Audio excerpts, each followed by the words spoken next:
What's up, you guys? Welcome. I'm sorry, first of all, I'm late.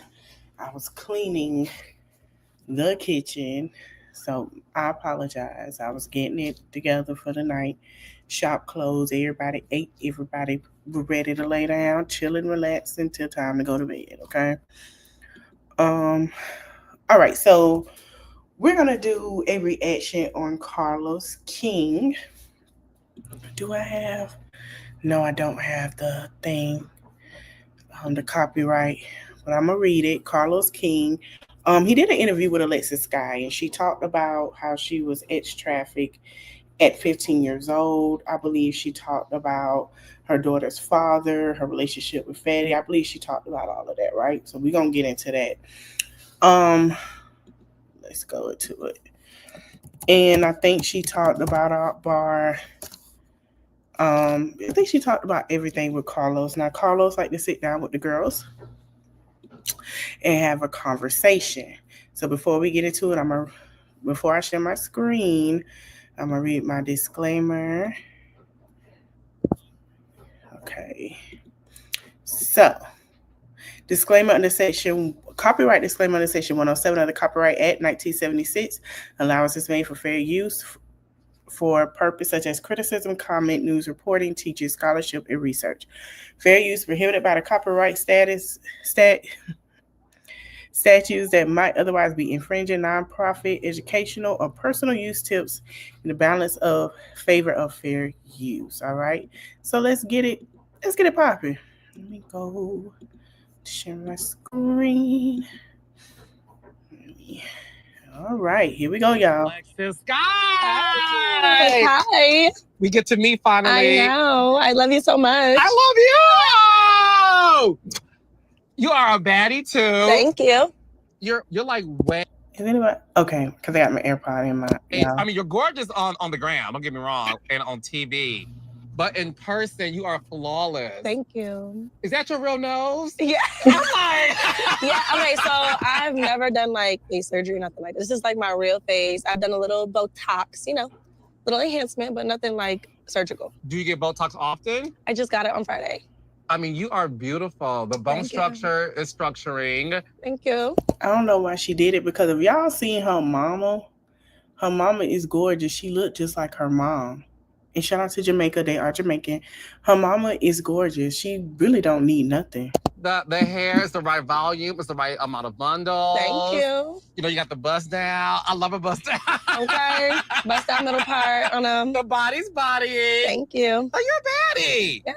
Thank you. I'm so excited to talk to you. Yes. So thank you so much for saying yes. I reached out to you. Yes. And I'm like, I really want to be able to like tell your story. Because this is the thing.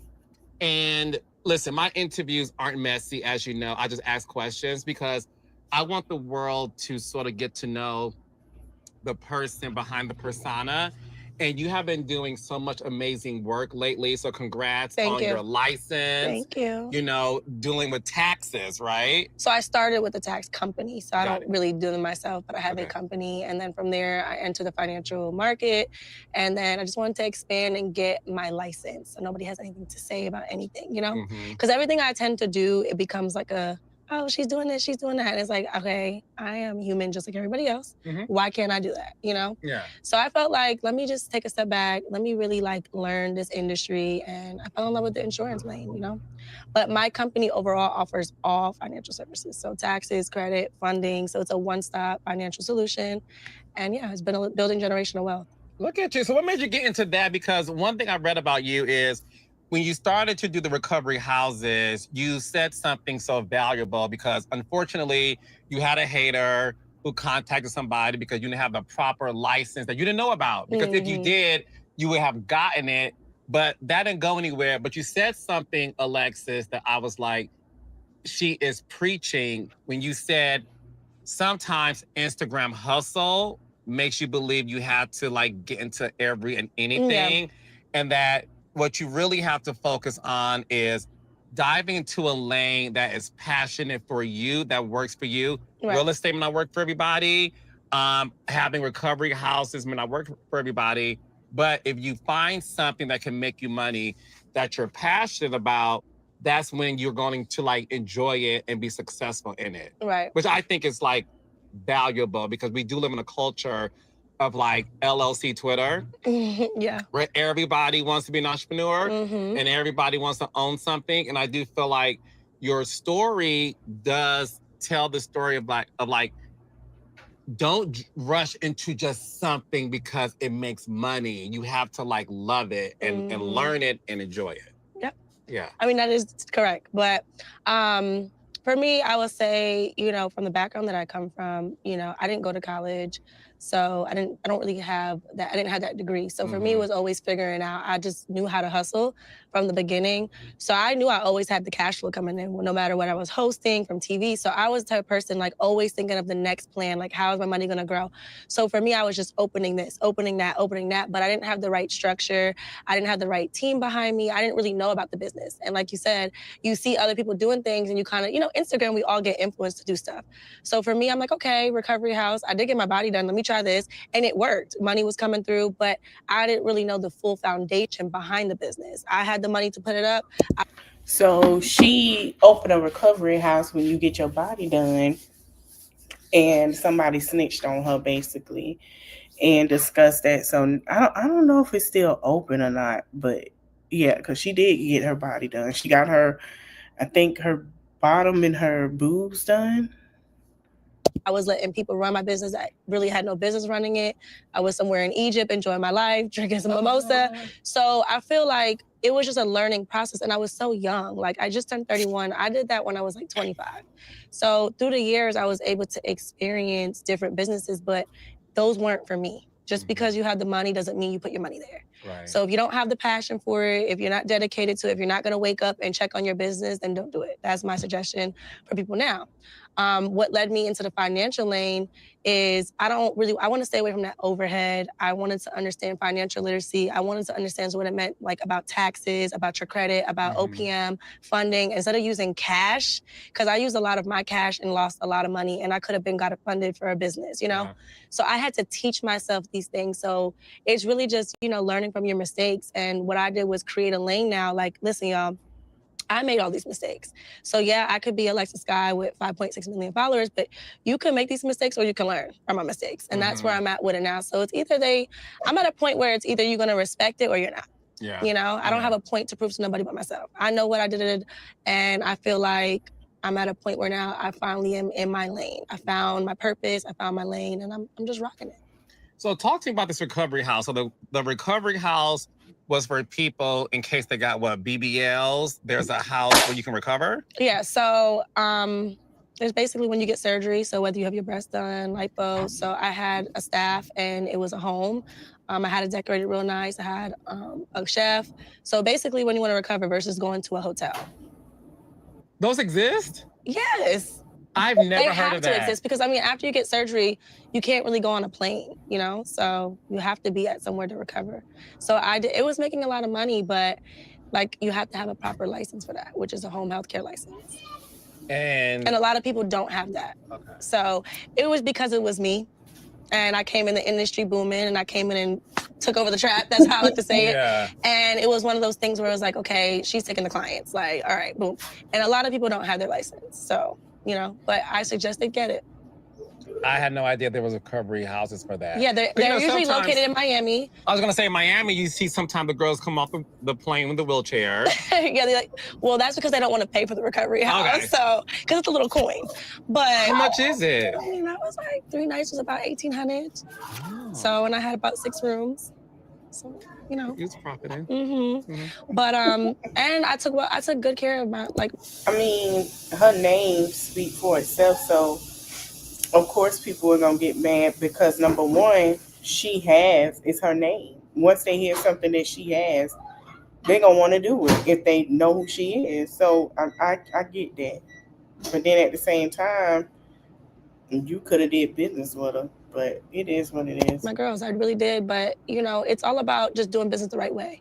So no matter how nice it was, you know, and now that I'm licensed in insurance, and I'm gonna go back and get my home health care license next. So good. So I might open 10 more recovery homes. Get it, girl. The right way. So you talk about getting your body done. What made you want to do that? And how old were you when you did that? Well, I got my breast done when I was 18. That's young. Yeah, but I was dancing, so it was like. But did you feel like you were still developing though, or were you fully developed at 18? No, baby, I was developed at 15. Yeah, like I was been developed, but it was more so like in the industry. I was in the nightlife. I was dancing, so you see other women with it, you want to have the same thing. So that kind of played that factor on that note. As far as when I got my body done, I did that 4 years ago, and I was just gaining a lot of weight. I don't know if I was drinking too much, I don't know, partying too much, eating too much. I don't know what it was. Happy weight, but I had like blew up, and I was like, this gotta go. And I was so against it, but I just went and did it. So was it just lipo? I just did lipo. Just lipo, not a BBL. I never got a BBL. No. No, I got like ass shots. Oh. Yeah.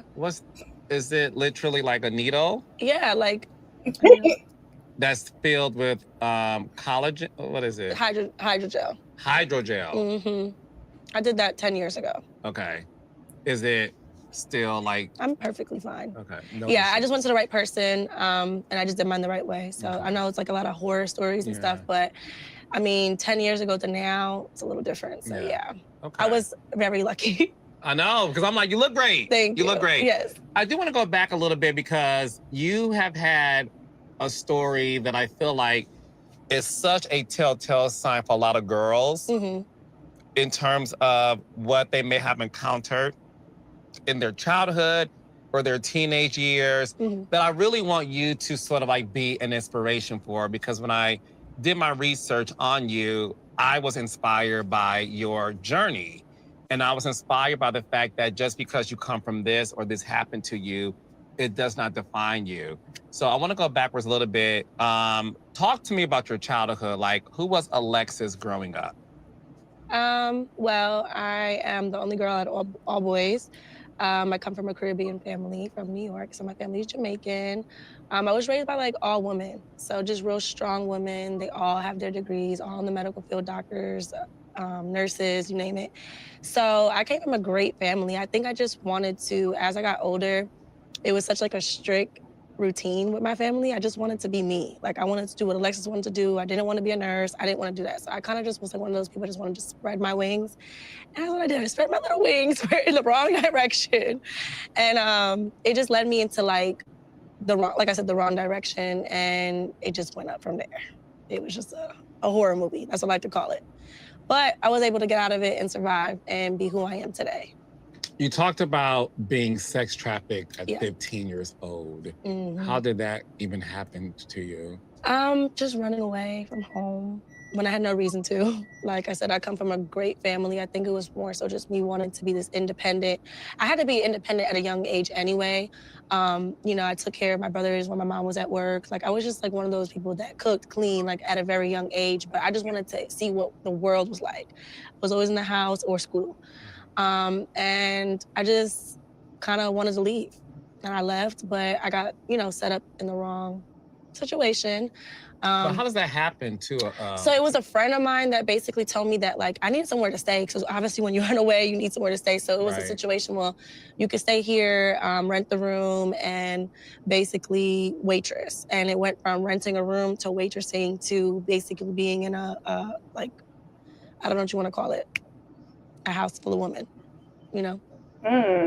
Were you unfortunately told to like have sex in exchange for like housing? Yeah, it was trafficking, but like it was just like, I guess like a brothel house, And you was 15. Yep.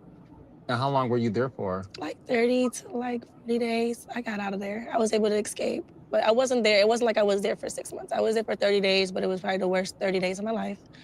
And I've told this story, but I haven't really got into details, and I'm at a point where I'm able to talk about it because it is a lot of young girls out here that need to know, like, it's nothing out there. Like, stay in school, don't try to follow what's on Instagram, because it's a dangerous world out here. And these men out here, not all men, but a lot of these men, like, they don't care. Right. They do not care. So, it was a long 30 to 40 days, and it really broke me as a young girl. It affected me in the long run, and I'm still healing from it. I will say I won't admit that I'm fully healed from it, because sometimes certain things trigger me. But I know I'll get there at some point. Are you in therapy? No, I've never been to therapy in my life. And I'm actually considering it, because I feel like we hold on to things and we say we're healing. And like at one point I was lying to myself, like I'm healed, I don't care about that. Like, but I realized like there's little pieces that I never really healed from it. Like, and they still trigger me till this day. So I'm like, maybe I just need to like, sometimes talking to somebody that doesn't know you, and just letting it all out.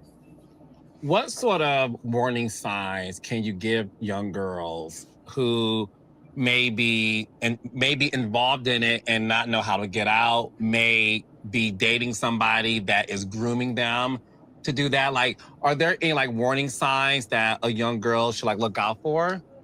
I mean, honestly, it's so hard to say a warning sign. I just say just be careful who you associate yourself with. You never really know. Like these type of predators come like in a disguise mask. Like they pretend to be like your boyfriend. They pretend that they're not this person, and then they'll unfold who they really are.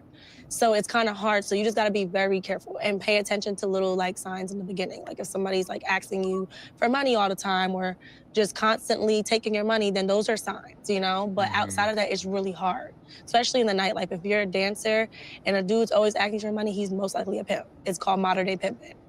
So it's kind of hard to get that type of advice. Just be aware of your surroundings. Don't take drinks from nobody. Don't sleep at nobody's house that you don't know. I know you might want the money, but it's not worth it. You know what I'm saying? So when you were there for the 30 through 40 days, did you go back home after that? No. Hey, I kept going. Like I left and then I got on the bus to New York. Like I just left. Yeah. I was mentally like gone. So why? If the home was good and the family's good. Well, because I made that decision to leave, and this was like the last, like, I ran away so many times prior to that it was just like I knew I couldn't really go back. I done caused so much damage at home. So I was like, at that point, you're like, okay, I'm about to just keep going. Wow. And I just kind of, What is your relationship like today with your family? Your great, mom and amazing. dad? Everything's good? Yeah. Me and my mom, we are like, my mom is young, so she's 50. So we're like sisters, but we're like building our relationship from the pieces that we're missing. So that takes a process, but we're getting closer. And that's a healing journey for both of us. But she's an amazing mother, great support system to my daughter, which is, super needed, and my grandmother. So yeah, it's really just us. Yeah. I mean, listen, kudos to you for escaping because unfortunately, a lot of girls don't escape that. And a lot of them from the age of 15 are now still involved in that because there just isn't any way out. So listen, I just want you to know your ability to get out of something so horrific really shows the strength and the blessing that God has on your life to be able to sit here with me today and to be able to be in a safe place, tell your story in hopes of warning other girls, because the thing about young women that I'm learning by talking to women is the fact that you do, as a young girl, have so many options and access, especially when you're fully developed. You have these older men hitting on you, promising you things. And a lot of people think you have to come from a bad household with bad parents to escape. And it's sort of like, no, it's just you're influenced by certain things and you think the grass is greener on the other side. Yeah, and you get caught up in stuff. Yeah, because of course it could come from being from a bad home, but I didn't come from that. Yeah. It comes from the influence of what we see and what we want to do. And like I said, from then to now, it's even worse now.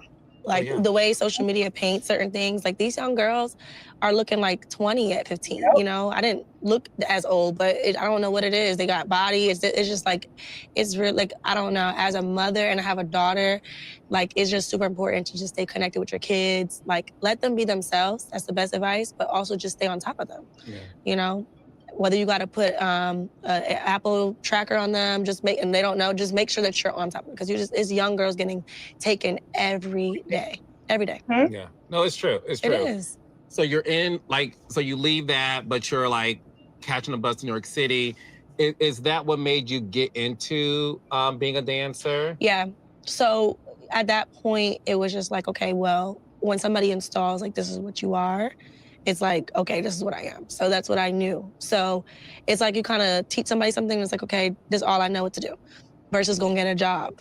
at McDonald's or this. I didn't want a job. So Wow. at that moment, I'm like, okay, well, I'm gonna use my abilities. I'm gonna use what I learned and I'm gonna make the best of it. So that's what I did. I went to New York and then I started dancing. I was in high school and I was dancing at the same time. So I'll go from work straight to school. Where were you living? With my grandma, but she thought I was waitressing and stuff. And you were how old when you first started dancing? Like 16, turning 17. And excuse my ignorance, I've only been to the strip club one time. I ain't gonna lie, I heard that a lot about up there too. That a lot of girls start in high school that live in certain areas and they would start doing that in high school. They would become dancers, exotic dancers at 16, 17 years old because that's all they knew. I had a fake ID. So I was saying, because you have to be 18. Well, yeah, I had an ID, and technically in New York, it's not nude, so it's just like a titty bar. Okay. So, and when I was in that situation, I had like an ID made, so I was able to go and use it, stuff like that. And how long were you doing that? I danced, and then I graduated, and then I moved to Atlanta, and then I got out here, and it got crazy out here. So I probably to like 18, 19. I stopped, and then I met Betty, and then yeah. When you came into Atlanta, how old were you? I was like 11. So I was born in New York, and then I moved to Atlanta. Got it. Yeah, so it was like a back and forth from New York to Atlanta. Yeah. Okay, were you dancing in Atlanta too? Mm-hmm. Magic City? Everywhere. Okay. Yeah, everywhere. Honestly, it's crazy. I danced at every club in the city. Yep. Really? My last stop was Magic City. So I graduated high school because that's something that I knew, like, okay, even though I'm making this money, like, I want to have my education. So I got my diploma because I had dropped out and I went back and just did it. So I promised my grandma, like, I'm going to get my diploma. I did that. Once I got my diploma, I got out of here, got my car, came straight to Atlanta because, like, I seen what I was making in New York. I'm like, let me go to Atlanta and take my talents there. So I came down here and then I got exposed to the Atlanta industry, like, all over again. It just brought back those memories, but it was like, now I'm a little older and wiser, and I kind of looked out for being in those situations again, you know? And I ended up back in another situation, so yeah. You did? What situation was that? It was the same thing, like a guy saying that he was my boyfriend, but he was really a pimp. So yeah, it was like, How old were you? I was a little bit older. I was like 17, 18, so yeah. So it's like a, you know, it's a thing that you gotta kind of like just be mindful of and just you gotta be strong, you know, because the manipulation is really real. And nowadays, women are real vulnerable, especially from like where they come from, whether it's daddy issues, whatever it is. So, you know. Did you have daddy issues? My dad was never there, so it was just my mom. Your mom and a house full of brothers. And you so I wouldn't say daddy issues if he wasn't present. I met him older when I turned like 17. I met my dad, so I wouldn't say daddy issues. I think it was just that void of like a male figure being there. But that's still a daddy issue, though. Yeah, okay, it is. No, the thing is this. I always tell people this. For a girl, the first man you love is your father. And if you have a father who's active in your life, 9 times out of 10, he's the one who sort of raises you to understand what to expect from a man. Right. Yeah. Because he teaches you how a man should treat you. Like, your father's the first one to tell you, like, baby, you're gorgeous, you're beautiful. Yeah. And one thing I always tell young girls is if you have a strict dad who's like, you know, got all these boyfriends and these guys, like, it's only because he knows how he was at that age. And he doesn't want his daughter to succumb to that. So although your father wasn't present, that's still a daddy issue because he just wasn't there. And I understand completely your story now, because for you to be in a household with your brothers and it's your mom and you're like the only girl, what you don't even know, Alexis, is subconsciously you were longing for something that wasn't there, but you couldn't even define it for yourself at that time. Yeah, like now that now at this age, I look back and I'm like, okay, that probably was what it was, you know? Yeah, I think that extremely is the possibility, because something was missing and you didn't have the sort of like that void. I was So no, I totally get it. Okay, so you're in Atlanta, you graduated, you're still dancing. Did you meet Fetty during that time of dancing? Yeah. So I escaped out of that situation. So now, fast forward, I'm in Atlanta, and I got caught up in that. I escaped out of that situation, and I'm just back to myself. So I'm like, okay, you know what? Enough is enough. Like at that point, I didn't want to talk to guys at all. I was just so damaged and scarred at that point. So I was just going to work, and then I came across Fetty, and I only had like 6 months to dance after like that. You met him at the club? No, we met through a mutual friend, yeah. Okay. So the ex-boyfriend you had, who you found out was a pimp, was he trying to like prostitute you? Yeah, he was. He was. He was. And then take my money like whenever I came home. Oh, baby. Yep. And how long did he do that? Like a year. Wow. But trust me. Like, I mean, it's not okay, but it's like, No. Yeah, and then I got past that, and then, so at that point, you just become like, you're just like a broken woman at that point, but it's like, I just knew like, okay, I knew I wanted to be great in life. I knew I was gonna get somewhere. I knew this wasn't the end for me. So I just kept going and going, and then I met Fetty, and you know, when I was dating him, I was dancing, but he was like, enough, you're not going back there. So I always say that, like I do always give him his props for that, you know, because he did come in my life and, you know, take me out that life for real. She not lying. I remember that. She did meet him as a dancer in Atlanta. I forgot about that. She was doing photos. She was the it girl at the time, and she was a dancer. Okay, now I remember that. I'm kind of like, that's been years ago, but she was, because her and Masika was pregnant at the same. Was they pregnant at the same time? She got pregnant after Masika had her baby, or she was pregnant somewhere around the way. But he did meet her at an Atlanta strip club. I remember it was a blog that posted about it. Sure was, because him and Masika broke up because nobody knew they were dating until she became pregnant on the show. Remember?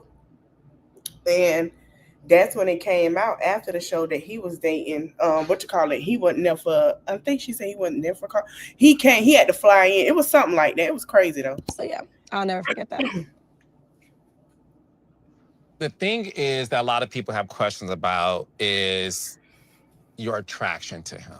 Is Alexis with Fetty because he's a rapper, he has money and all those things, but what was it about Fetty? Because I'm pretty sure there were tons of guys who wanted you and wanted to sort of like, in some guys' eyes, save you, right? Let me take you out of this institution and you be my woman. But what was it about Fetty that you were able to say, like, this is a guy that I love? Yeah. So with him, I just was like, let me try something different. I didn't tell him about anything that I went through. So when I met him, I was already like a little vulnerable, and I'm like a little scared and shaky about the situation, because I'm like, okay, who are you? What do you do? You know, I was just kind of like skeptical at first. When I met him, he wasn't a rapper. So he didn't blow up yet. Oh. So yeah, I don't think people know that. No, they don't. He was doing music, but it didn't get there yet, you know? So I got like with him right, like 3 months later, he just blew up. It was just like a blink of an eye. So we went from like, you know, not being a rapper to me dating him to like literally being in Vegas on the stage, and then boom, us posted on social media, Alexis Sky dating. He blew up. And, you know, I was right next to him at the time. So yeah. And why I liked him is because he was honestly, at that time, after going through so much, he genuinely like loves me. Like he gave me the love that I needed. He didn't judge me. And at some point I did open up and he didn't judge. Like I told him everything. Cause I'm like, okay, if this is the person I'm gonna be with, I think he should know that like I have some type of trauma with me. I have triggers with me, because I really don't know nothing about him for real. So he needs to know.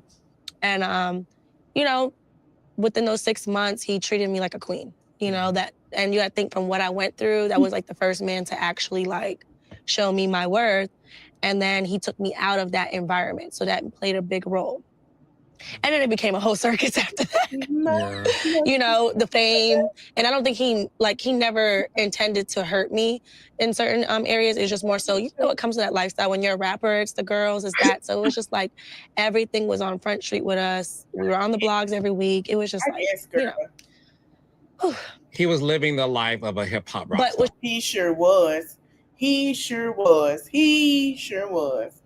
I don't know if it was now. I hope he asked her, but y'all know why I gotta stop and play. But I don't know if there was a cross between Alexis, Masika, and the other baby mamas. I'm trying to figure out was there any cross with that? I think it was, but I'm trying to like be in love at the same time, and it was just a lot. He was like in the verge of wanting to like not lose me, but on tour, different girls, people getting pregnant. It was just a complete disaster. Okay, so that was. And he had how many babies on you?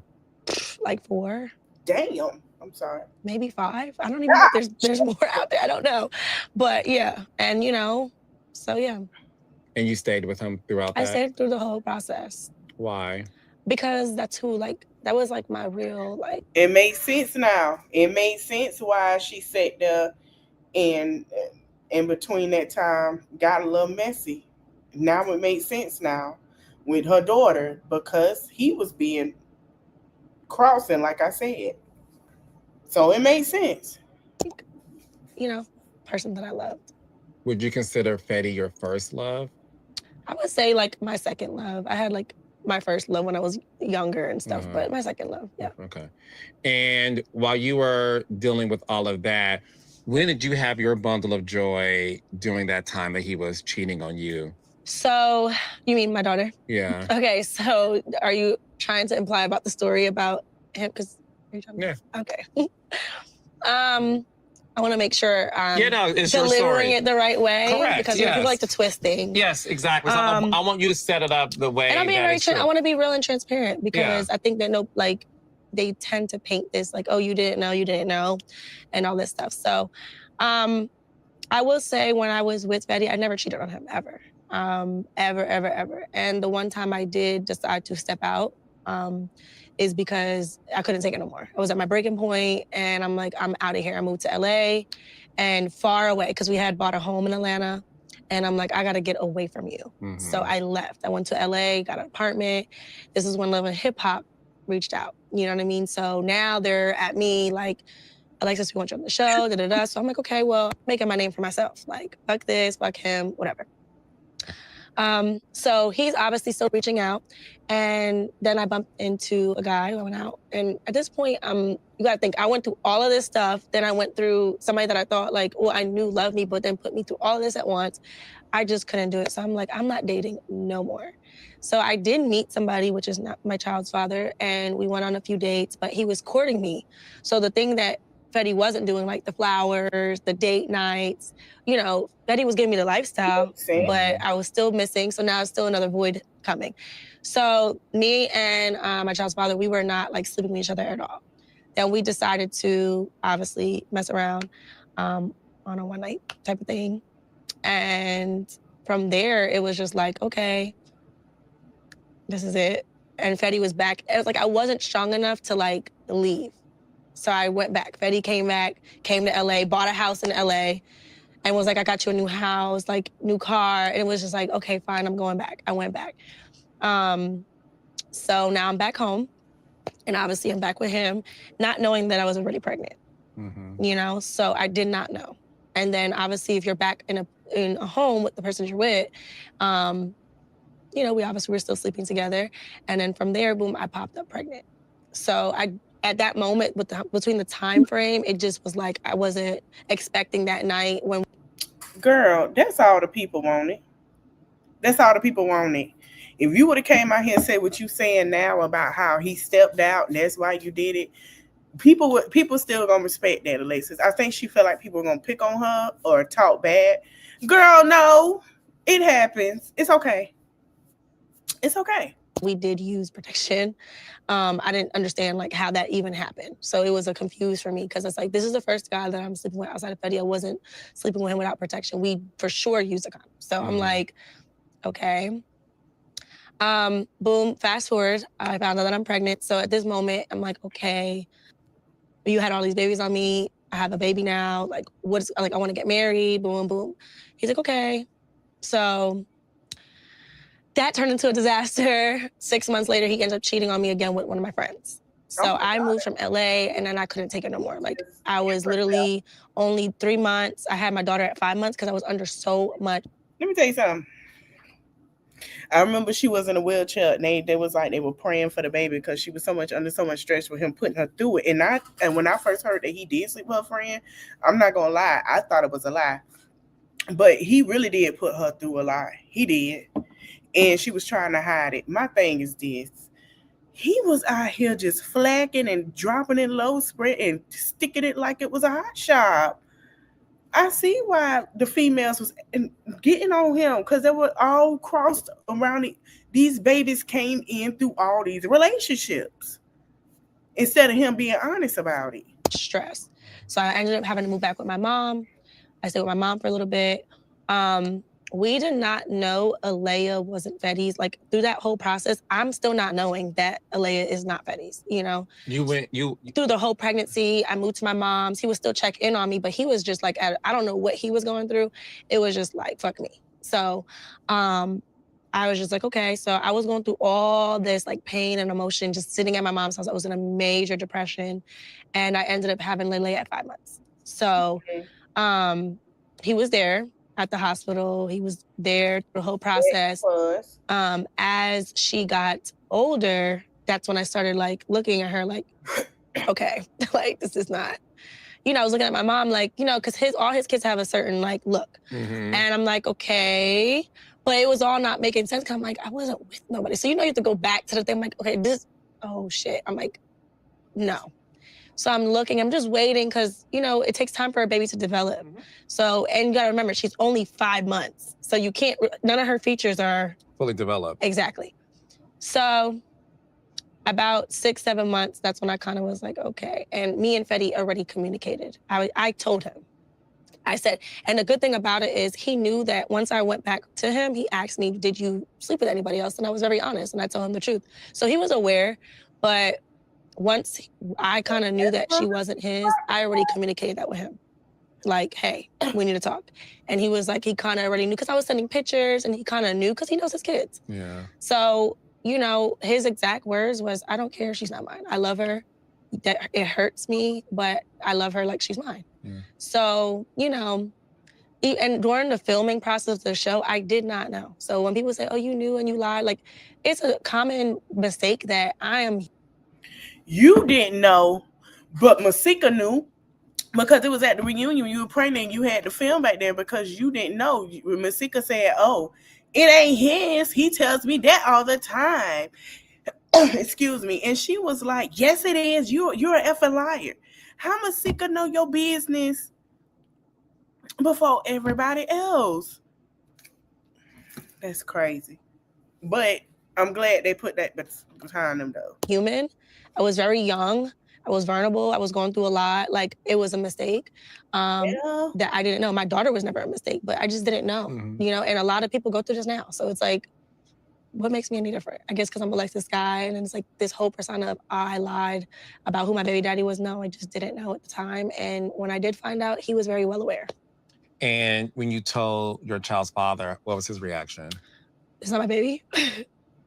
He was like, because it doesn't make sense to him neither. Yeah. He's like, what? You have a baby with Fed? Like, you got to think how he's thinking too. It's like, we knew that we used, like, you know what I mean? So he was just like, this is not my kid. I'm like, she's your daughter, because I wasn't with nobody else. And he was like, no, it's not. So for a long time, like, he was giving me the runaround to the point where I had to get like a whole swab on him. So. Is he active in her life?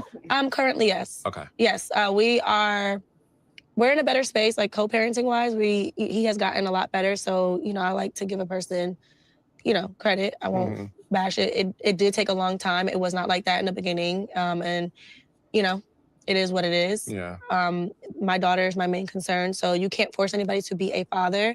And I think he just stepped up. I think he just got tired of, you know, of that. So he has been present for, I would say, the past 6 months. Not physically, always, because we live in different states, but financially he has stepped up. So yeah, it hasn't been a hassle.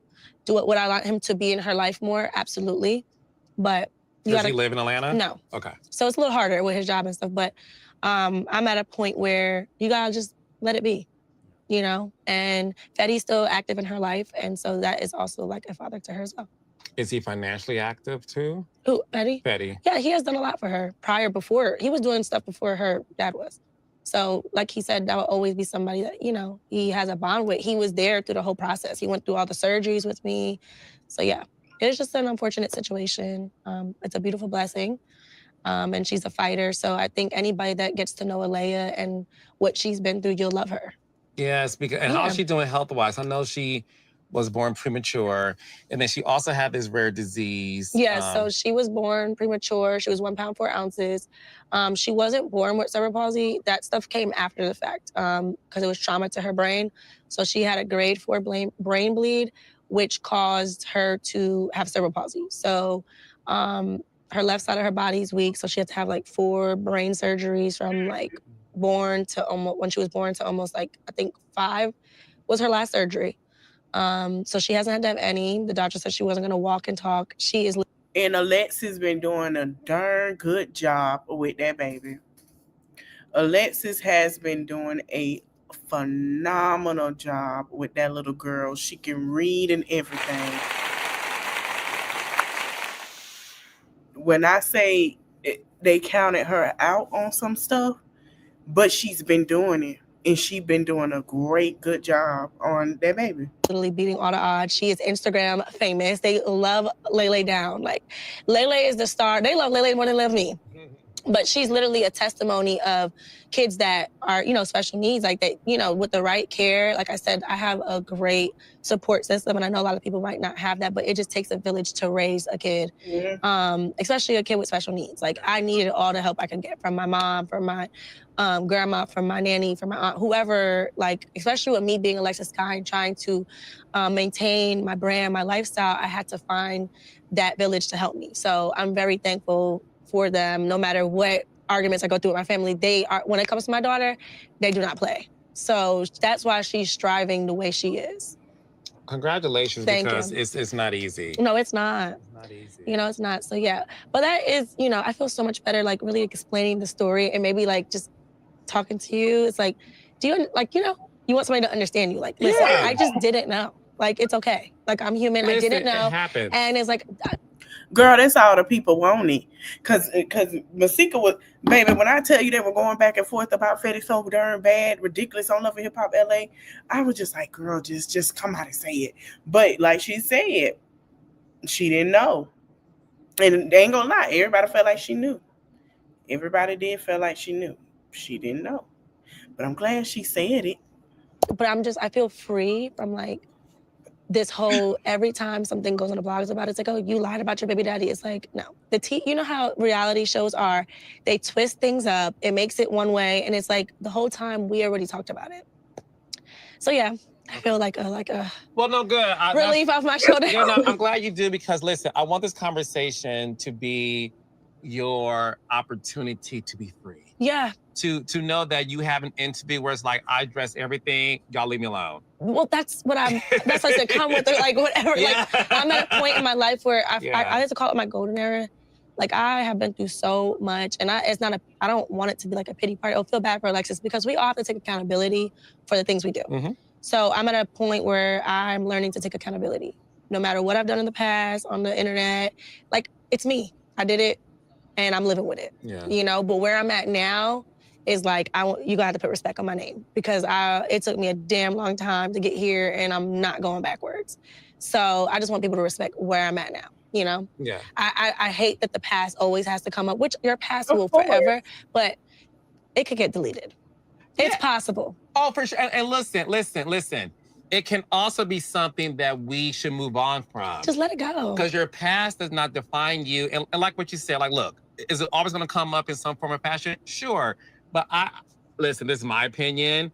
There's so many other celebrities who aren't Black that have a past that is similar to yours or even worse. Yeah. And social media doesn't allow themselves to constantly remind these celebrities of the things they've done in the past that they've already addressed and that they've already, spoken about and moved on from. Like, it doesn't define you. And that's the reason why I'm so proud of you. And I reached out to you because I wanted you to have an opportunity to know that there's a place that lives on the internet where they can be like, Alexis already addressed that, let's move on from it. Yeah. And with your recent success, I just think it's really the icing on the cake. Yes, I really do I think appreciate that. You have always been, the hot girl. Yes. You were the girl that would be on the flyers, hosting parties, getting lots of money. Yes, always. Close to 10 stacks a night. Yes. We love that. Yes. We love that. That world obviously is so interesting because it's sort of like the hot girl of the moment. Mm-hmm. You know what I mean? So there is this one time in your life that I want you to address and get it out the way. Oh right? my God. wait. Okay, when I said I'm gonna address everything, we want to just get everything. We're gonna get everything out. So that way, nobody has to ask Alexis anything moving forward. You got water? I do actually. I do. You want it? Thank you, Brent. Alexis, you are so Oh, child. Okay. Okay, Carlos, what you about to ask me? Because I think I have a great idea. Oh, you do? Okay. Mm-hmm. I love an idea. It's only a few things I went viral for, baby. All right. Listen, we all have our viral online, y'all. We moving. But no, so listen. You've been the hot girl, right? Mm-hmm. Clubs, parties, and there were people comparing you to other hot girls. Mm-hmm. Like Ari Fletcher and those things. And I want you to address it because I read upon it and I felt like it got blown out of proportion. I felt that way. But I want you to be able to address it, how you felt at the moment and where things stand now. Okay. So at one point, there were people comparing you to Ari Fletcher. And I'm paraphrasing, of course, but, supposedly you made a comment that, I've been that girl before her. And she took offense to it. And then Jada came in and then listen. And then I cleared it all. You cleared it all. Say I can have your baby daddy too. No. But so okay, All right, but you cleared back, Alexis. Yeah, because this is the thing. Okay. We all gotta, pay respect to where it's due. And that's just how I am. Before it was me, there was Black China, there's Amber Rose. Like, it's been an era for every bad bitch. And I just feel like, no, seriously. Like, I'm with you. So, before there was Alexis Sky or there was a Lyra or... I'm going to have to agree with her. And I like R and Jada, but Alexis Sky came in right after Amber Rose and was with Wiz having kids, and Black China was with Robert, I think at the time, because I think the kids are the same age around, they are around the same age. She came in around that time, around like 2000. When did Fetty come out? Because she was kind of blowing up before Fetty, before anybody knew who he was really. 2008 to 12. Ari Fletcher didn't pop out until 14, 15, somewhere around there. So Alexis was already in the game. So when I first heard about that situation, I was just like, she got a point. Because to me, that's who really popped it off. Jada was starting to come in, while she was dating Lil Baby. And Ari was that girl because of Herb. So it was like she was starting to pop. So yeah. Miracle Watts. It was like a segment with certain of us, And like I said, prior to that, there's Black China, there's Amber Rose, and Lyra Galore. But Lyra Galore, me, Miracle, we were in that era together. Like, we were being booked up together. Sometimes we might be in a flyer together. So that was our era, like nonstop. There was even one other girl, I forgot her name. But then you had Jada and Ari, which were the younger girls that came in. I'm a type of woman, I'm very confident with myself. I'm not a hater. I'm not jealous. So I want to see everybody win. I didn't have an issue with that. There was a lot of things being said on the back end of stuff because we went to the same hairstylist.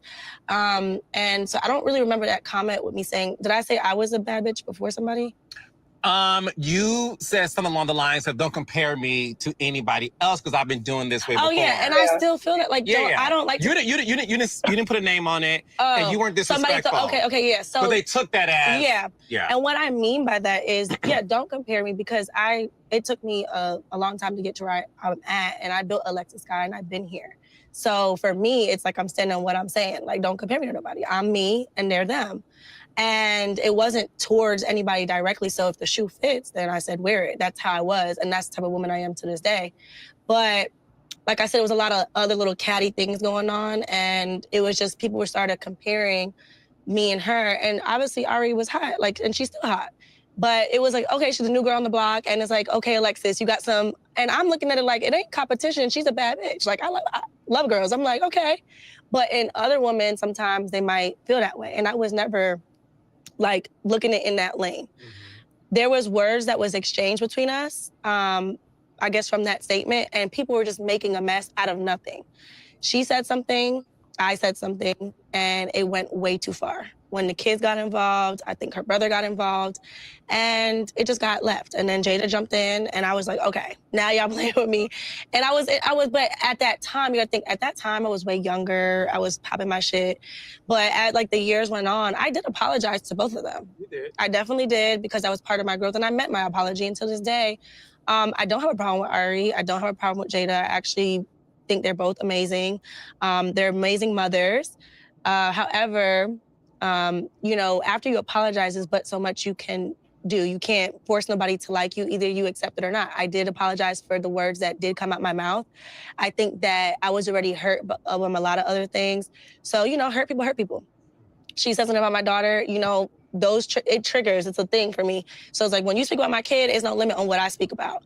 And I didn't mean to say what I said, because her brother did pass away. So I know that probably will stick with her forever. So it's probably one of those things where it's like, I don't ever want to be a friend, which is fine with me. But as long as she heard my apology, I'm cool with that. Jada, I mean, I made my remark.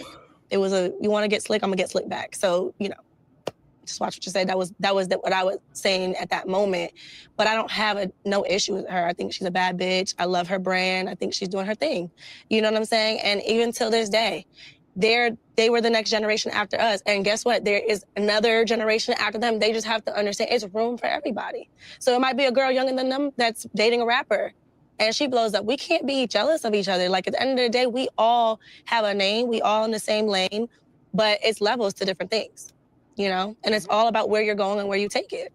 And you know, so, yeah. And that's just where I'm at with it. And I will hope that one day we could sit down and talk. You know, I've tried numerous times because... To reach out? I've had other people reach out to, you know, say, hey, like, I want to have a sit down with her, talk to her, because I think it's so small, like, and it blew up to something bigger when it really was other people creating those narratives between us, when I never had an issue with her from day one. But now when words were exchanged, it's like, okay, well, you said this about my kid, I'm gonna say this. You know, so yeah, I'm 31 now. You know, I'm not like with the catty and the drama and the internet beefing.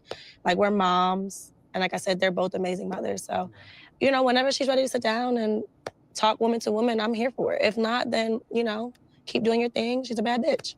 And you haven't ran into each other? Yeah, we have. I ran into her at Toast, New York, Cafe, and...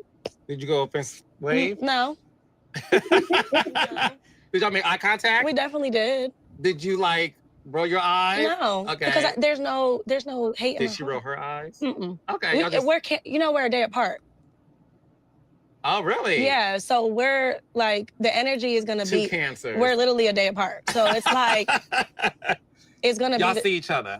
I see you, you see me, but we're not. It's like almost like we're the type of people. Is like we're not. I'm not saying hi first, like, right? You know, but deep down inside, we're really teddy bears. It's like we, you know. Yeah. So it's, and we also cancers. We don't hold grudges, but we kind of stand on what we say. So it's like once you kind of take it there with me, it's like, mm-mm. So I get it. Yeah. That's why I said, like, you can't force nobody to accept an apology. You know what I'm saying? Mm-hmm. So that's on her time. Yeah. You know. Okay, I get that. Yeah. Yeah. I remember that too. That was wild with them. Man, it got nasty real quick.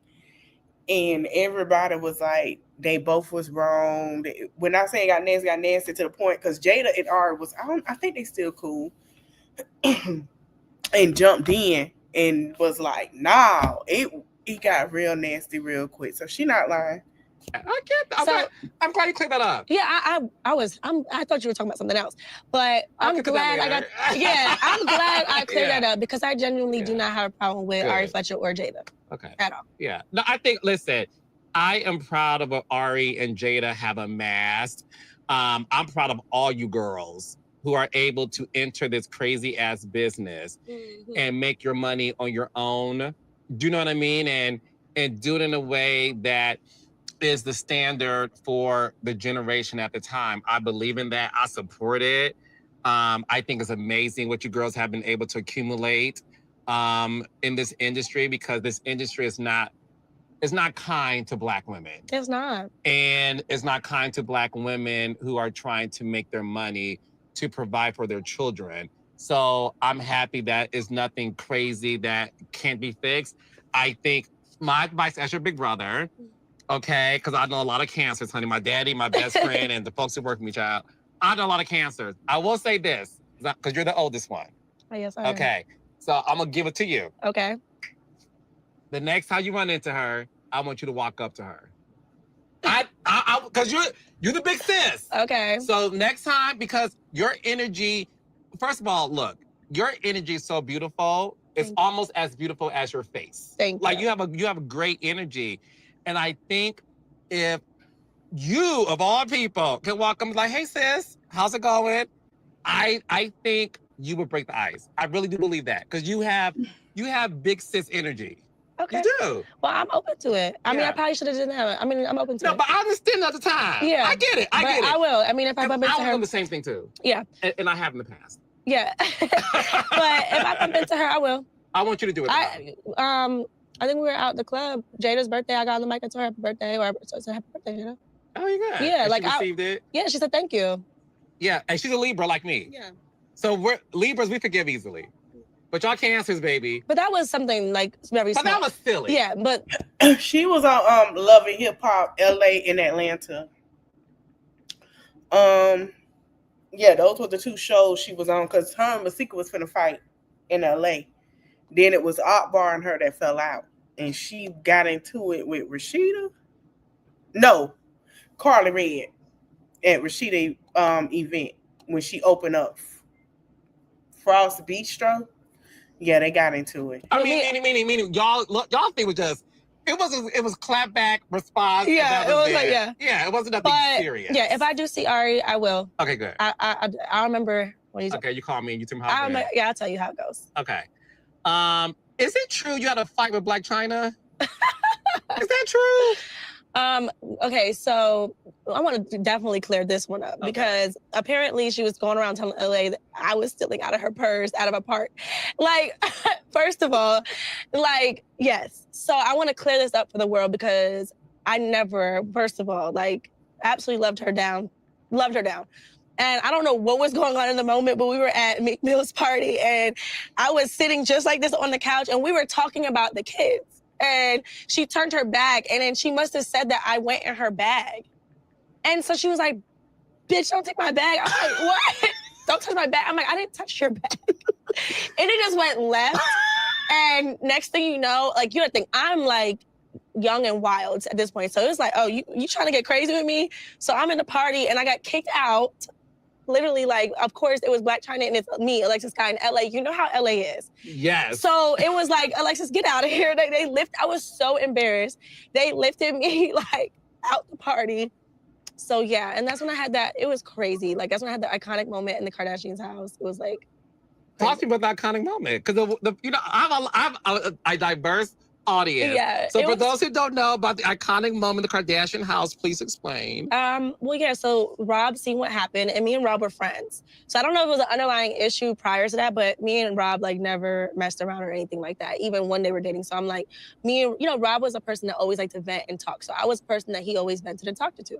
So I don't know if like the couch stimulated to the bag or it was really about Rob, but he reached out and we went there and I cooked dinner and it was just like I was just being so petty. And even with that, like, it's so childish now looking at it. It's like, what, like, It was still iconic though to me. Because it was like I was on the checkerboard floors. I thought I was doing it. Dr. Chris Jenner. Yes. You couldn't tell me nothing. I cooked my famous corn, everything. You're such a Jamaican woman, darling. Okay, I had that like you couldn't tell me nothing. Like I was like, I'm dreaming right now. Like I couldn't stop looking at the floors. You know, so I was just like, I didn't even care about the fight. I was like, you know what? You can have that. Did you and Black China ever like touch hands? No. We never fist fought. Okay, never fist fought. No, absolutely not. And guess what? So, like prior to all that, I reached out to her as well years later, and I apologized. I'm like, girl, like I hope you know, like me and him never had any type of like, and the blogs painted like I was dating him, and we were never like, we were really good friends. So, but you admit you're being petty by even going over the house and cooking. Yes, corn. because I'm a Cancer. I bite, baby. Okay, I'm gonna bite you. Like, so don't play with me. That's how I am. But you didn't bite Rob. No. Did you and Rob ever kiss? No. Okay. Rob is Rob. So anyway, we'll leave that for another conversation. But I reached out to her and we got past that, and we actually we were at a magazine cover together. So she was on her spiritual journey, I was on mine, and it was just like, okay, look, let's put this past us. So I love what she's doing now, but I just wanted to address that because it was like, it's funny to me when you can laugh at something like that. It's like, girl, I don't even know. I was just like so young and just wild, and I was living in my love and hip hop LA era, so I thought I was that bitch, and you couldn't tell me nothing. So I was at that party like, I'm Alexis Sky. But like, I was literally just living that moment. So it's just funny now. And China's doing her thing. She looks beautiful. I love, like, you know, congratulations to her, like being sober. Like that takes a lot. And just, you know, she comes from a similar background as well. So I'm just very proud of the woman that she is now. She's an amazing mother. So yeah. Okay, good. So you cleared that up? Yes, I cleared that up. Okay. For sure. It was just funny. No, listen, that's why I wanted to ask, because I'm like, because again, it made it seem like it got physical. So I'm glad you cleared it up. No, we never touched. And for the record, you didn't take anything out. That's why I never stole from anybody. I would never take anything out of anybody's bag. And especially come on at an LA party, I would never even embarrass myself like that. Like absolutely. And I don't steal. Okay. So I just want to make that very clear. Okay, cool. Because nobody wants to not invite me to an LA party. Because you know things in LA goes around like, oh no, don't invite Alexis. She steals out of bags. Especially the black in the black culture in LA, it's like this big. Okay, yeah, yes. I don't need that on my name. So we're gonna clear that up right now. Okay, good. So that's that. I want you to clear up the biggest viral moment you've had. Okay. Okay. The cucumber challenge. I knew you were gonna ask me this. Okay. OMG. So listen, I wanted to bring it up because of this reason. And it's the reason why I wanted to know your backstory. And I don't want to spend too much time on this, just so you know. For me, I think what happens is oftentimes a young woman gets caught up. Absolutely. Gets caught up. Mm-hmm. And it's unfortunate that in this day and age, everything's recorded. Okay, so I want to start by saying that, but I also want you to be able to just to answer it how you want to answer it, because it's your story and it's your truth. And one thing that I have noticed about you is you are very honest about mistakes you've made because you've allowed your mistakes to grow. Yeah. So in this particular moment, obviously, it's this party, it's a cucumber challenge. You have a boyfriend. And Boosie Badass recorded it because that's just what he did. Yeah. There were no cameras, no phones, but it got out because of him. It's been wiped off the internet. But it is something that, unfortunately, like you said earlier, it follows you. It follows you. Mm-hmm. And I want you, Alexis, to just, in your own words, Me too. Just address it so that you're able to, again, say, I've addressed it, I moved on from it. It did go viral, and you know, listen, it was something that people said, you put it in yourself, you put another woman, you sucked on it. Like what? That's what I'm saying to you. No. Oh, I remember that because Regina was dating the baby at the time, and she went to surprise him at this party, and she said, oh no, and she broke up. No, it wasn't the baby. Was it the baby? No, it wasn't the baby. My bad. Lord Jesus, I don't put her with that man. Oh my God, he just got out of jail too. Hold on. Uh-huh.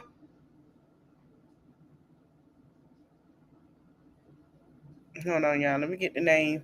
Ooh, this is sad. This is sad, y'all. Oh my God. Lucci. It was Lucci. My bad. Sorry for the baby. Oops. It was Lucci. She dated Lucci and had a party. I never forget. Everybody was talking about this party. People in the city. I think it was Vegas or somewhere. It was like an all-star party. It was something going on that it was really, really lit. People showed up and she was like she couldn't go. Then she popped up. Regine popped up trying to surprise Lucci. And he see Alexis Scott showing out with the girl. Yeah. I want you to be, because again, the good thing is this: the video is gone. Yeah. So it's left to interpretation. And I want you to take us back to just that night where you were in your life at the time. What went down in your own words that you're able to just, cease all conversation from moving forward? Okay, so at that era, I was dating Trouble at the time. And Trouble is a rapper. Yeah. Okay. He's no longer here, so rest in peace to him. I was dating him, and dating Trouble, it was like living off the edge, living on a roller coaster. You just never knew what you were gonna get.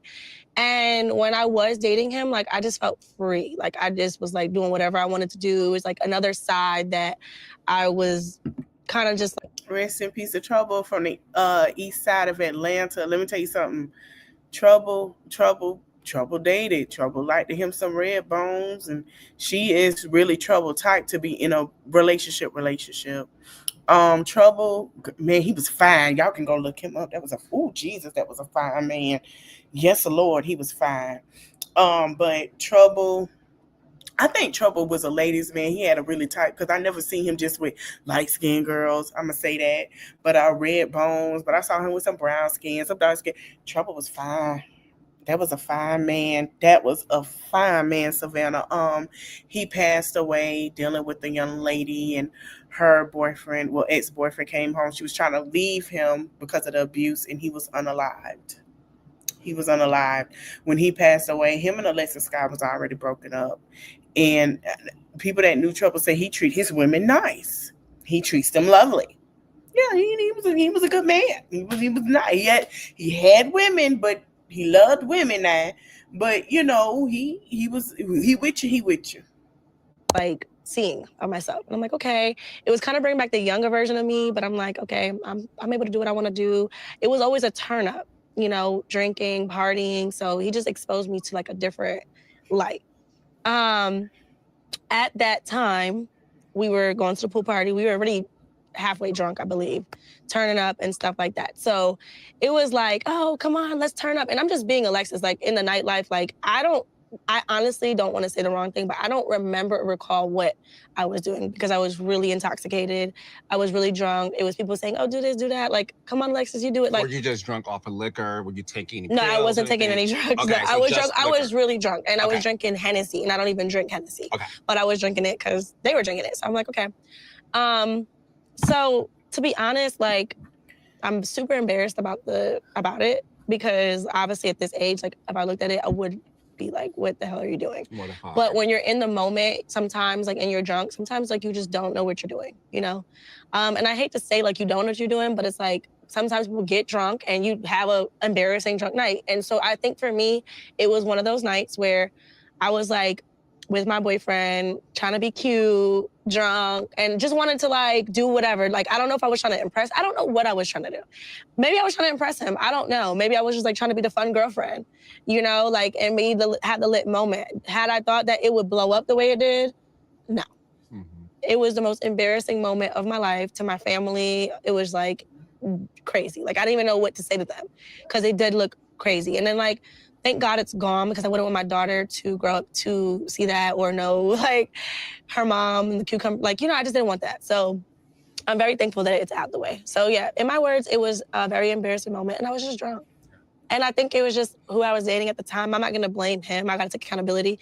But sometimes when you date somebody, you just do things and you just do it, Yes, and listen, there's multiple people that if a lot of people look back, Alexis, on their on their decade of being in their 20s and the mistakes they made, Mm-hmm. especially when alcohol's involved and you're around the wrong crowd. Yeah.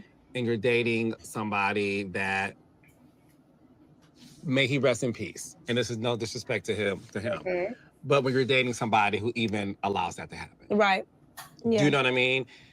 Because it is a man's job, in my opinion, to protect his woman and to make sure his woman is always seen as the utmost female in any room that she's in. Right. And to feel safe and protected. And, you know, I don't judge you. I don't judge any woman who, unfortunately, at a time where you are intoxicated and you're in the wrong situation, and the man who you're with, who I strongly believe in that, whose job is to make sure you are protected. And yes, you are responsible for your behavior. You are responsible for your decisions. And I'm glad you're taking accountability for that.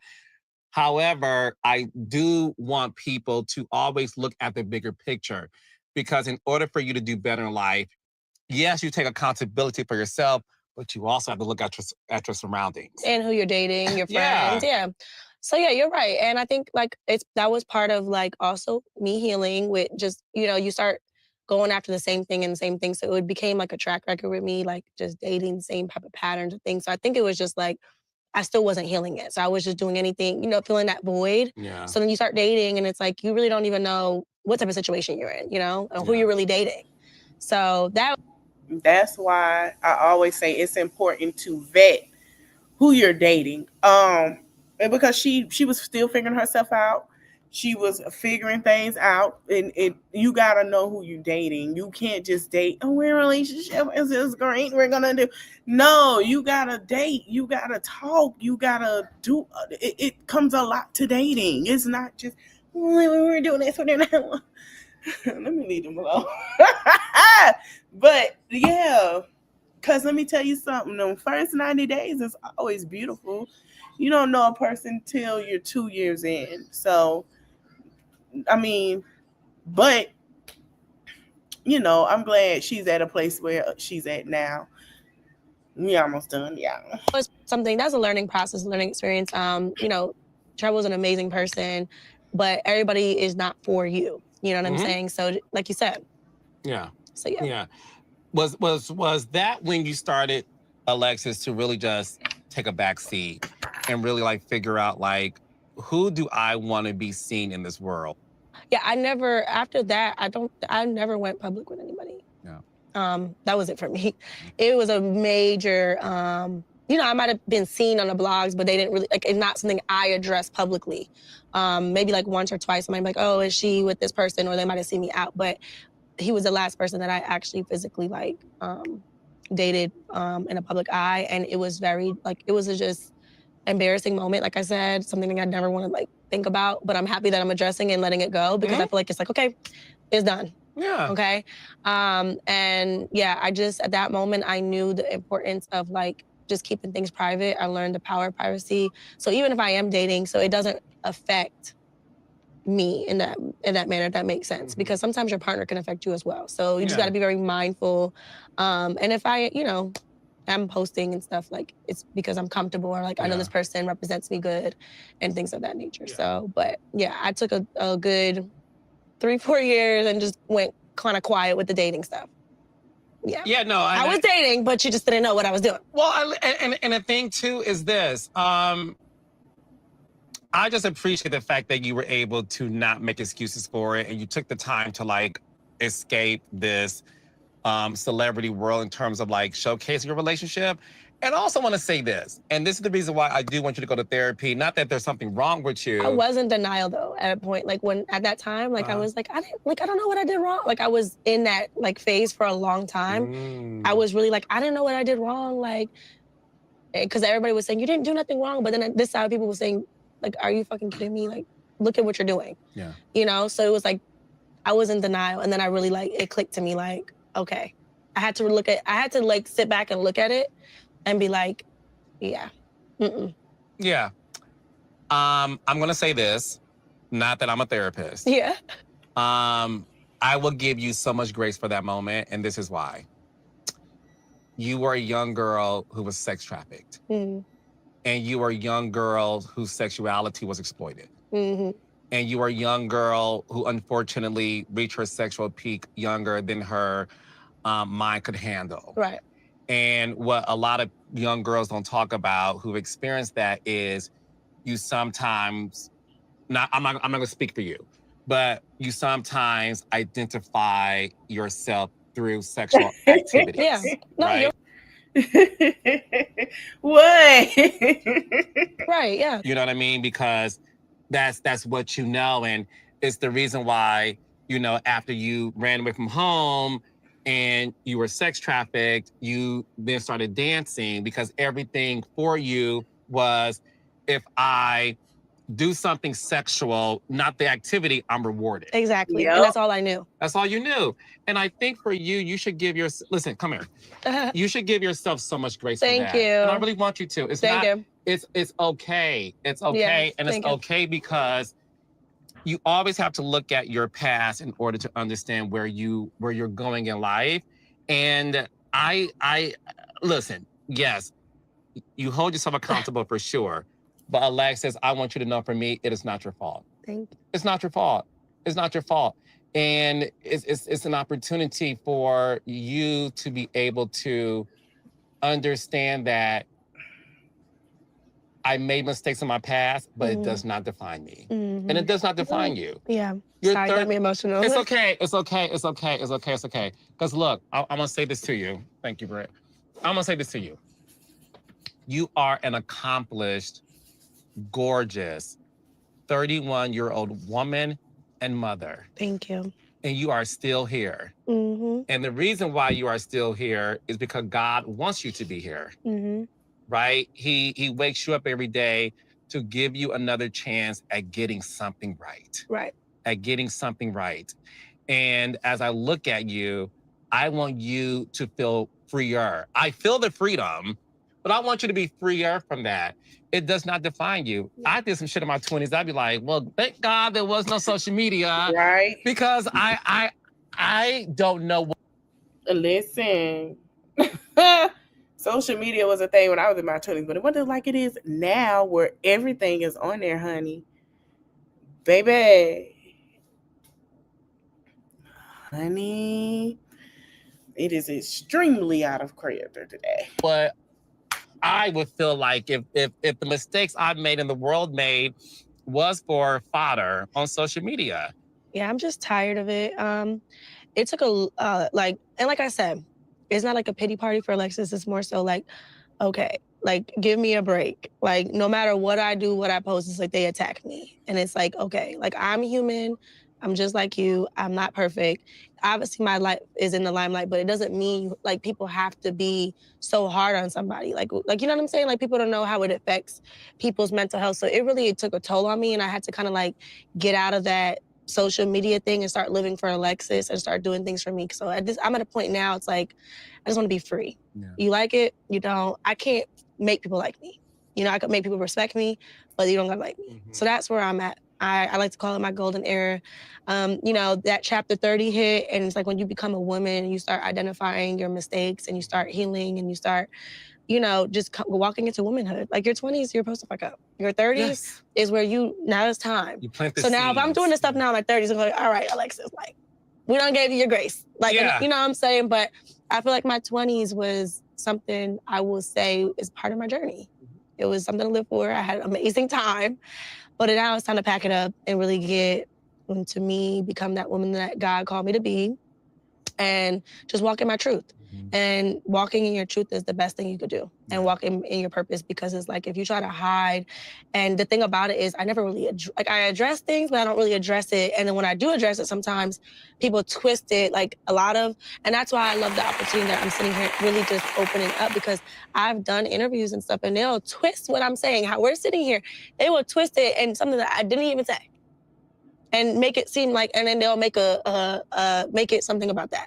So you just get tired of it. It's like enough is enough. So I'm just at a point where I just want to be at peace. I want to continue to grow my business, be a great mother. I don't have problems with nobody, anything in the past. I just want it to just be, I don't want to say erased. I just don't want it to keep following me, because things we can't forget. You know what I mean? But I have my iconic moments. Y'all know me for it, but just let it be. Let me blossom into the woman that God called me to be. Yeah. And that's why I have a butterfly. You grow, you spread your wings. So that's where I'm at, like spreading my wings, and I'm setting myself free from everything. I feel like I addressed the elephant in the room like a lot. No, listen, I'm here to give you your flowers because you did not let anything define you. And the fact that you took the test to get your license, you were honest about failing it twice. Yes. Which showed you and all of us that as long as you really stick to it, you'll be able to go through it. Yeah, the last time I took a test was in high school. So nobody knows. Like, it was like a challenge for me because I'm like, last test I took was to graduate. So it was like to sit, and it was a 4-month process. You know, I was in the library for hours. I cut the world off. Now it's not like I took the test because I wanted to say I have a license. Like, I understand insurance in and out. Yeah. So I grew to have a passion, because you got to think, for 4 months when you're studying something, it's like, okay, you know? So it's my baby. It's something that nobody can take from me. It's my baby. And it's going to build my career. And I plan on just growing and growing. So what's next for Alexis Sky?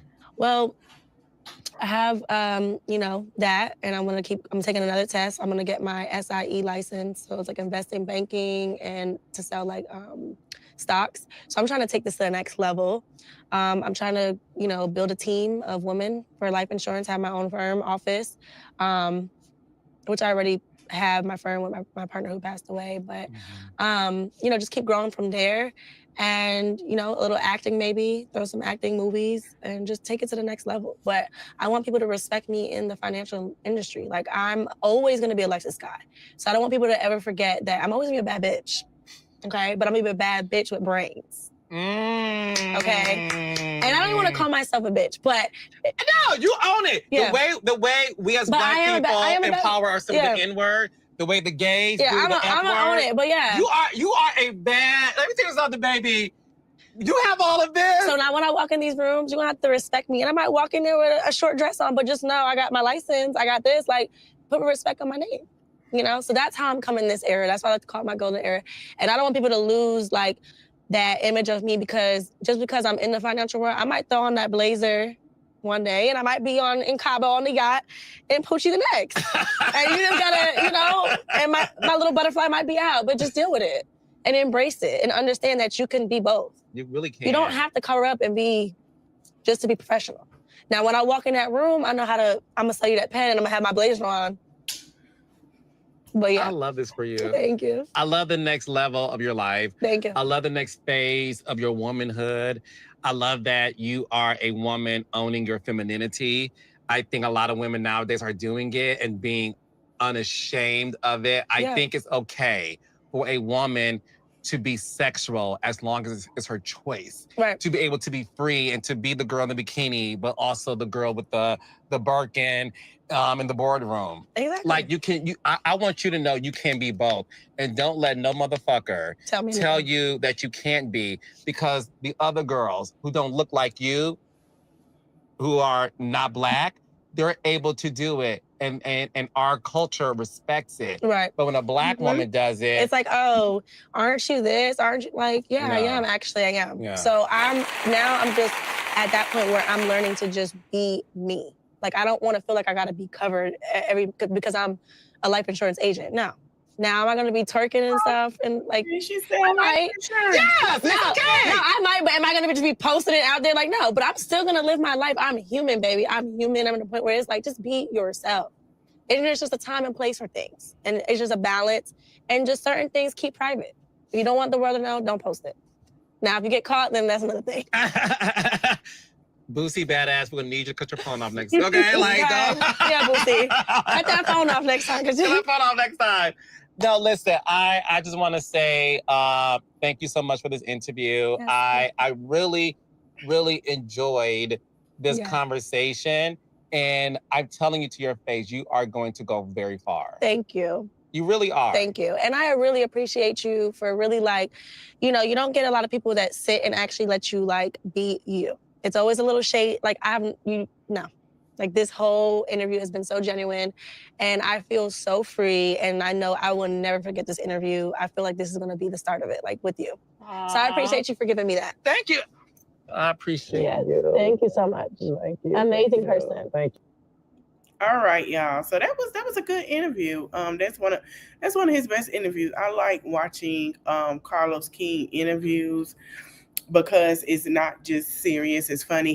He knows how to get around it to have people answer and questions. The only interview that I let him have was with Erica. I think he interviewed her twice, and she tried to sit here and did take accountability, but a lot of people got mad at him. And Chantel, but Chantel, I'm gonna tell you something. What I've learned: if you want something from somebody, first of all, I'm gonna say this: you have to let people show the audience who they are, and you don't have to point fingers, do all that. They will show that.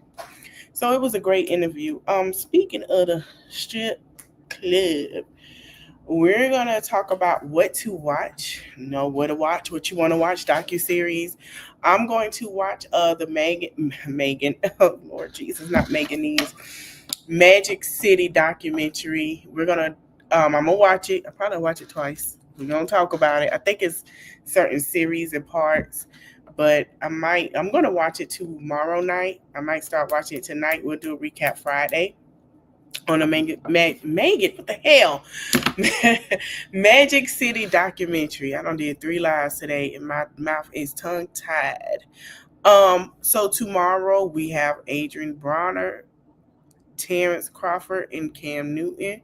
We're gonna talk about Ramika Mills tomorrow, and then I was trying to do Tim and Akira, but if I watch what you call it tonight and I finish it, we're gonna do I might do part. You know what? This is what we're gonna do. It'll be about close to the weekend. We're gonna do I'm gonna put what to watch maybe. Okay, but I did want to update with Brene and the case and all that, but neither here or there. Magic City, and then Friday we back to creepy story topics. And we're gonna do part 2 of what to watch, and then we're gonna do some updates on Real Housewives of Atlanta and Real Housewives of Potomac. I hope you guys enjoy y'all night. Don't forget to like, comment, share, subscribe, and I'll see you guys later. Thank you for watching. You guys have been awesomely lovely. I appreciate y'all. So I'm gonna see y'all later. Bye. Oh, let me